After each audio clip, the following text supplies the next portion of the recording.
know, today is Business Planning Clinic, and I'm super excited because Tommy's going to bring the meat. He's going to help us get prepared for 2026 and help us strategize so that we can start strong.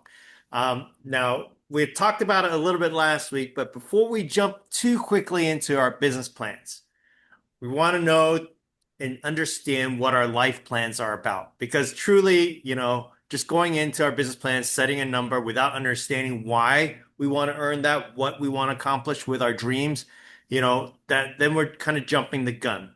So before we start business planning clinic today, I just want to slow down again to reframe our thinking around it, and ask the question, what are our dreams? Our dreams will remain dreams forever if we don't take action. And so we got to begin planting those seeds to bring clarity to them, and then our business strategy can emerge out of that. Now, we might have some limiting beliefs about our dreams. We might have a limiting belief that, gosh, we might fail and failing is bad, right? And failing is really just the stepping stone to success. Or we might have the limiting belief that the cost is too great. But then we ask the question, well, what's the cost of not pursuing your dream? And is that greater? Or we might even have the limiting belief that, you know what, I can pursue that someday, but just not today. Maybe when my kids are older, maybe when you're more stable in your career, maybe when you get married, but the reality is that each step builds on each other, and the actions we take today, they're going to be a step to grow into your dream today. And so as we think about the business planning clinic, I'm going to ask a few things and help us to propel and get our minds set correctly towards building those business plans. Mhm. First of all, we only get one life to pursue the dreams that make us come alive, right? And so we have to understand that time is precious, right? It's better to be failing and learning at doing something you love rather than succeeding at something that you hate, right? So we all want to encourage you guys today is to take chances on things that you believe in, right? Fail until you succeed, to face your fears with courage and passion. Michael Hyatt has a quote, and he says, so many of us have settled for what is rather than what could be. So we want you to dream big. We want you to pursue your dreams. We want you to keep those dreams alive. Gary Keller says we can be anywhere in 5 years, and we overestimate what we can do in a year, but we underestimate what we can do in 5 years. So we want to keep pressing in and keep pushing on in terms of understanding and getting clarity on that. The second thing is living for someone else's approval is living their life, not yours. I kind of call this the Asian dream. The Asian dream, which is you're living based on your parents' dreams for you. I saw this a lot when we were working with students over at University of Texas, Dallas, right? And all of them are coming in. They're computer science majors, they're business majors, very, very practical careers. And yet, when you truly ask them what they want to do, there was a good number of them says, "Hey, my heart is in the arts. My heart is in psychology. I'm just doing this because this is what my parents want to do," right? And that's not how the life that we want to live.